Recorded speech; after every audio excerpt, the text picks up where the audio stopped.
രണ്ടാമത്തെ വിഷയം, ഇസ്ലാമിൽ കല്യാണത്തിന് അങ്ങനെ പ്രത്യേകിച്ച് പ്രായമൊന്നുമില്ല. എപ്പോഴാണ് കല്യാണം കഴിപ്പിക്കേണ്ടത്? വധുവും വരനും സ്വന്തം കാര്യങ്ങൾ സ്വന്തമായി തീരുമാനിക്കാൻ യോഗ്യരാകുമ്പോഴാണ് കല്യാണം കഴിപ്പിക്കേണ്ടത്.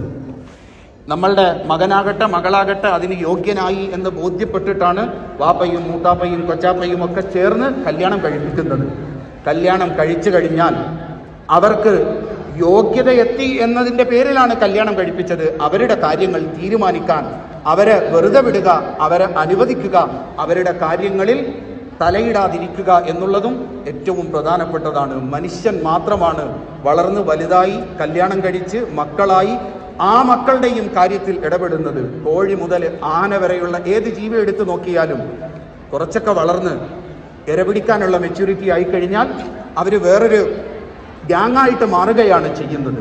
അതുകൊണ്ട് സ്വതന്ത്രമായി ജീവിതത്തിൻ്റെ തീരുമാനങ്ങൾ എടുക്കാൻ യോഗ്യരായി എന്ന് ഉറപ്പ് വരുമ്പോൾ നമ്മൾ വിവാഹം നടത്തിക്കൊടുക്കുന്നു. അവരെ അവരുടെ വിഷയങ്ങളിൽ സ്വതന്ത്രരായിട്ട് വിടുക എന്നുള്ളതും നബിതങ്ങളുടെ അറഫ പ്രസംഗത്തിൽ കാണാൻ സാധിക്കും.